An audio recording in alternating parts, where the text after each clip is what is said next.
I'm born in Fayoum, which is a desert in Egypt, just as the sun is beginning to set. The hot, dry air of Africa is the first thing I breathe, and it feels like home. I'm 4 years old, and I'm living in Newcastle upon Tyne, going to my local mosque every Thursday night, surrounded by a community of Arabs, and it feels like home. I'm 6 years old when my mother marries a Pakistani man. He teaches me how to find the ripest mangoes and which way to cut it to get the sweetest fruit. He's the only man that has ever raised me, and I call him Dad. He feels like home. I'm 8 years old when I watch Kuch Kuch Hota Hai, which is my first Bollywood film. And every Sunday is spent with my cousins in shalwar kameez, eating curries, and singing along to every Bollywood hit we know. It feels like home. I'm 16 years old, and I go on my first scout camp, and everyone is white. As we sit around the campfire singing songs that my Arab friends and my Pakistani family have never heard of, it feels like home. I'm 19 years old, and I go to Ireland to visit my family. And as I walk through Dublin, recognizing the places from the songs my mother used to sing to me, it feels like I'm home. I'm 21, and I move back to Africa. And as the revolution begins, I take my place on the streets of Cairo to fight for my country. It feels like fighting for home. I'm 24, and I move back to Newcastle. And as I catch my first glimpse of the Tyne Bridge, I know I'm home. I'm 26 when I move to London, and I have Irish friends and Desi friends and African friends, and we all call London home. Yet we still meet every week, eat from one another's plates, and talk about back home. And throughout all of these years, I'm constantly asked the question, where are you from? If anyone has any ideas, by the way, I'm open to suggestions. Where are you from? And herein lies my greatest struggle of my life. I've spent all of my years trying to understand where I'm from because as humans, we're desperate to belong. That's why we're always talking about tribes and squads. The idea that we belong to other people is a compelling one. So when you can't find the answer, when you can't figure out where you belong, can drive you crazy, make you do crazy things. You become almost desperate, an orphan on the outside, begging for someone to let you in, to claim you. Throughout all of my years, searching for my belonging has driven me mad, tore me apart, made me weep oceans, made me do stupid things. Love stupid men. Because what we tend to do is access identity via other people. So whether it's our parents, our friends, our partners, or our lovers, we somehow feel we can claim cultures by proxy of the people we surround ourselves with. So for example, if you're born and raised in England, but your whole family is Ghanaian, you come home every night to Ghana. Its food, its traditions, its culture passed down from your parents. So even though you have a foot in two very different worlds, Ghana and England, you still have a strong sense of belonging because everyone at home looks like you. But what if you go home and no one looks like you? Where do you claim your identity then? When you're homeless, where do you find home? I would go home every night to a white, green-eyed Irish mother and a dark-skinned, dark-eyed Pakistani father. I'm not as white as my mother, and nor am I as dark as my father. Neither am I as dark as my other father back in Africa. No one looks like me. And as we all know, representation's a powerful thing. So here I am, a patchwork quilt of countries searching for belonging in every corner and continent. This is where all the stupid decisions come in. Because I realize that in searching for my identity, I begin to look for it in the men that I love. Any feminist will tell you, you can't find yourself in a man. It's basically the first rule of feminism. And something my mother raised me on, but my desire to belong was bigger and more encompassing than anything else. And I didn't do it consciously, but you know, hindsight's 20/20 vision, right? So as I stand here now and I look back through the years, it's painfully obvious to me that I searched for my belonging in the men that I loved. So for example, this is where I'm going to take you on a journey down my love life. Welcome, get comfortable. We can find it painful together. So for example, the first man that I loved was a white Yorkshire man, a great love. I loved him at a time when my existence was pretty white. I was living in the northeast of England and I didn't have many friends of colour. There weren't many people of colour around. I went to a predominantly white university, and because I'd inherited a Pakistani family instead of being born into one, I could choose when to step in and out of it. I'm still Muslim, so I still got called a terrorist on a daily basis, or got asked why I had a tea towel on my head. But these things quickly become normal. Religion was an issue, but race wasn't. So it makes sense then that I found love for the first time in the arms of an Englishman. Fast forward a few years, and something's nagging at me. It's been nagging at me for a while. I still don't belong, something is still missing. So I leave Newcastle and my Englishman and go to live back in Africa in the hopes that my Egyptian family and the country that birthed me will have some answers.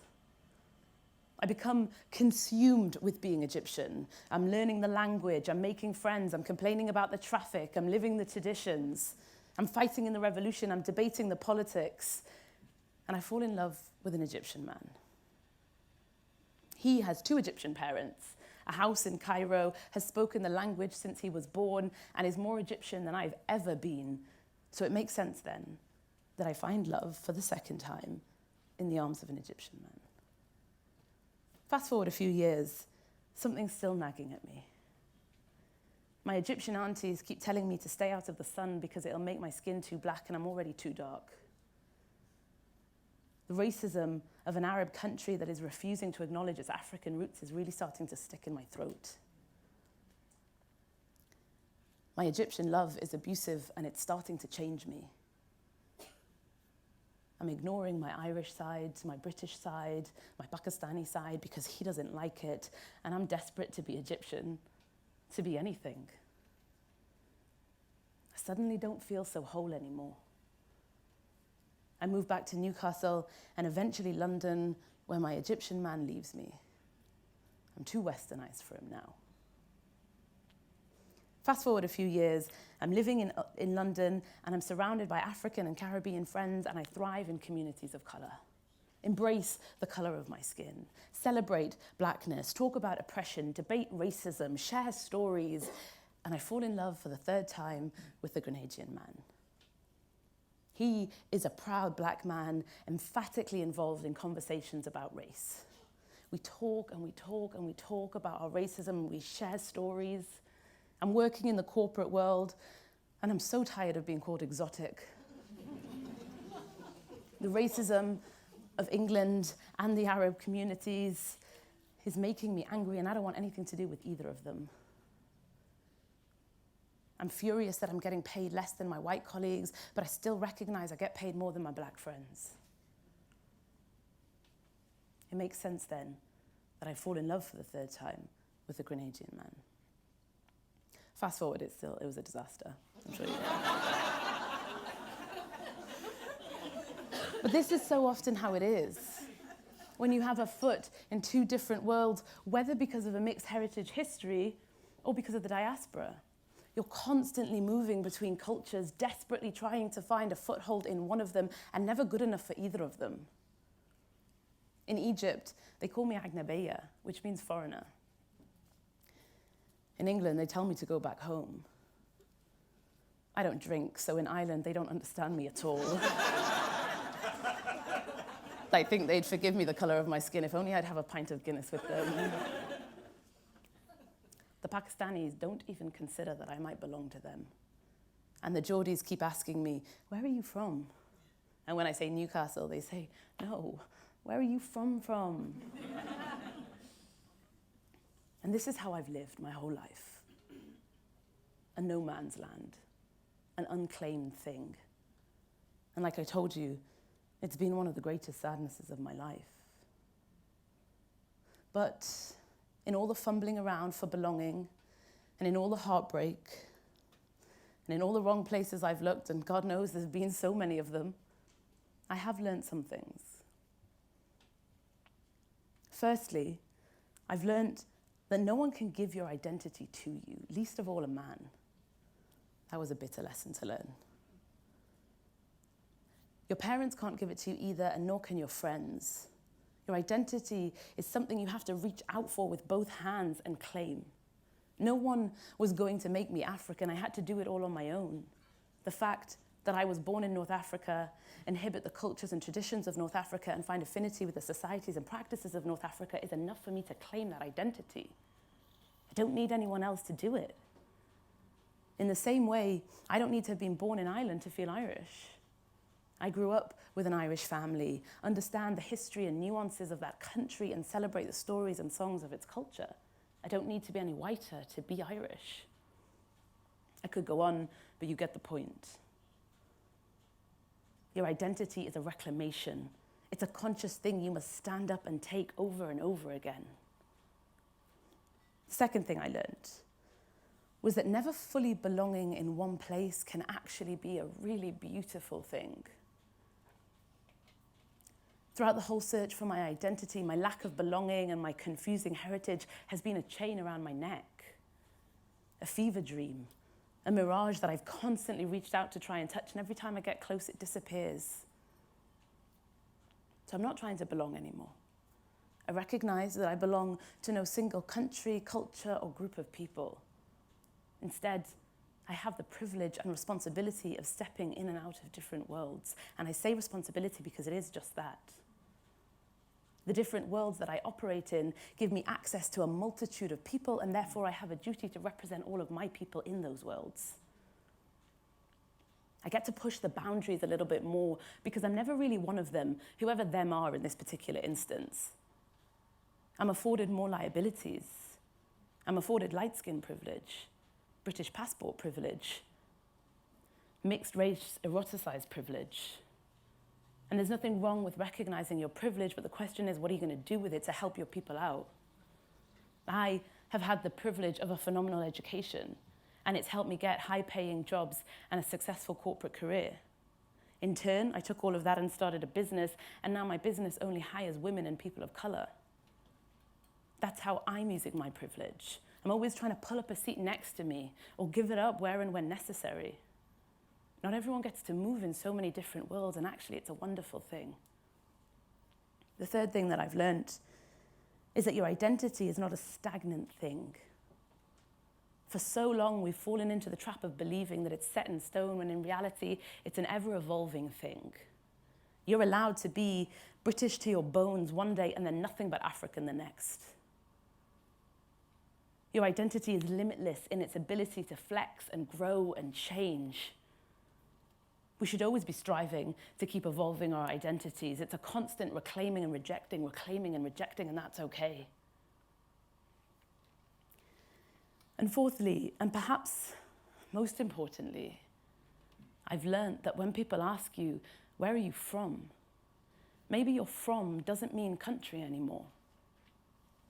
Countries are just a rough sketch drawn by men who didn't look like us. They're lines in the sand.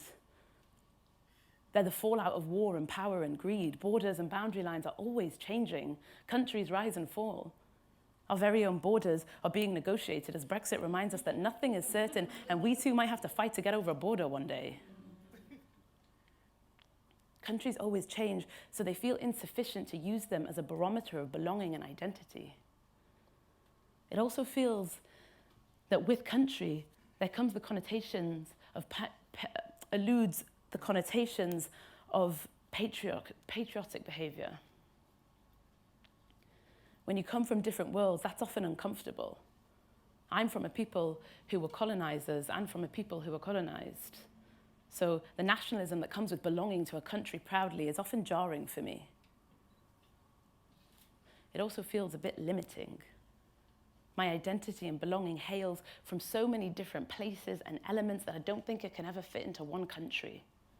And we can't forget the layers of cultural complexities that make up the DNA of your from. Whether it's from places and religion, relationships and traditions, history and lived experience. The beautiful thing about the African diaspora and what makes it so special is that it's made up of so many different froms. From nations and from tribes, from cultures and from in-jokes, from quirks and from habits. We become less fragmented as individuals when we accept the notion that we are from things as well as from places. So, as I stand here at the age of 31, single, without a single man by my side, I've never felt more at peace with my identity and where I belong. Throughout the years, constantly being asked, where are you from, or where are you from, has forced me to think about that word and what it means to me. So when they ask me now, where are you from? I'll tell them that I'm from Islam, I'm from my ends, I'm from an ancient civilization, and I'm from my friends. I'm from songs and saris, I'm from cheese pasties and the friendliest people in the country. I'm from my mother's stories and from my father's homesickness. I'm from Africa, and the desert has always been my favorite place. I'm from an Arab people who used to travel, and so sometimes they're still traveling for home.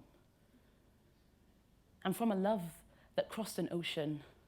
I'm from parents that defied their parents to be together. I'm the direct descendant of defiance. I'm from the stage because it's where I get to tell the stories no one hears. I'm from an aching heart that has searched for home for so long it's learned how to make it everywhere. Sometimes I'm from nothing more than a whispered prayer. I hope you can think about your from and think about how many worlds can fit in those 4 tiny letters so that next time someone asks you where you're really from, I hope you can really tell them. Thank you very much.